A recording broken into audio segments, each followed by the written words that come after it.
Hello bachcho, let's read the question. The question is, a bar magnet is oscillating in the Earth's magnetic field with a time period t. If the mass is quadrupled, then its time period will be, अगर हम मास को क्वाड्रुप्लेट कर दें, मतलब 4 times of mass कर दें, 4 times मास को बढ़ा दें, तो उसका टाइम पीरियड जो होगा वो कितना हो जाएगा, वो हमें बताना है।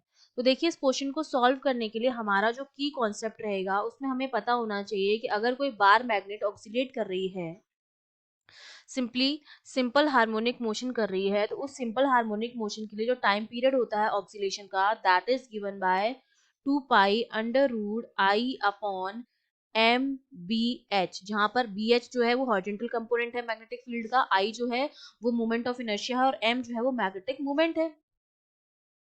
ठीक है, तो यहाँ से अगर मैं बात करूं मोमेंट ऑफ इनर्शिया की, आई की, तो हम जानते हैं कि जो मोमेंट ऑफ इनर्शिया होता है किसी भी पार्टिकल के लिए, ऑब्जेक्ट के लिए, वो m के प्रोपोर्शनल होता है, क्योंकि मोमेंट ऑफ इनर्शिया हम कैसे निकालते हैं, m इंटू के स्क्वायर करके निकालते हैं, मतलब आई जो है वो m के क्या है, प्रोपोर्शनल है।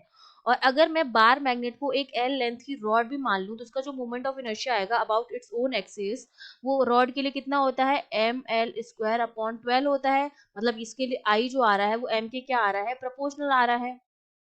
ठीक है, तो अगर मैं इसके फॉर्मूले में t equals to 2 pi under root m के स्क्वायर रख दूं अपॉन MBH, तो यहाँ से हमें पता चल रहा है कि जो t है that is proportional to the root of mass, क्योंकि k कांस्टेंट है, 2 पाई कांस्टेंट है, m और BH में हम कुछ चेंज कर नहीं रहे हैं, तो मास पर किस तरह से डिपेंड कर रहा है हमारा time period, t is proportional to under root of m। तो मैं लिख सकती हूँ दैट t1 अपॉन t2 जो मेरा आएगा वो आएगा under root of m1 upon m2।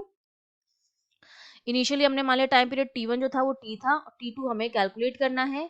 मास को हमने पहले मान लिया हमारा मास m था, और अब हमने उसको क्वाड्रुप्लेट कर दिया, मतलब 4 टाइम्स ऑफ मास कर दिया है। तो ये हमारा हो जाएगा m अपॉन 4m, तो ये कैंसिल आउट हो जाएगा। तो t अपॉन t2 की जो वैल्यू आ जाएगी वो रूट ऑफ 1/4 है, तो वो 1/2 हो जाएगा। तो यहाँ से t2 की जो वैल्यू आ जाएगी क्रॉस मल्टीप्लाई करके, तो t2 जो मेरा हो जाएगा वो ट्वाइस ऑफ t हो जाएगा। मतलब अब अगर हम मास को 4 टाइम्स कर देते हैं, तो जो हमारा टाइम पीरियड होगा वो 2 टाइम्स जो हो जाएगा, बढ़ जाएगा। तो हमारा टाइम पीरियड कितना हो गया, अगर हम मास को 4m के बराबर कर दें, 2t के बराबर हो गया। That means B option is correct. I hope you understood well. All the best.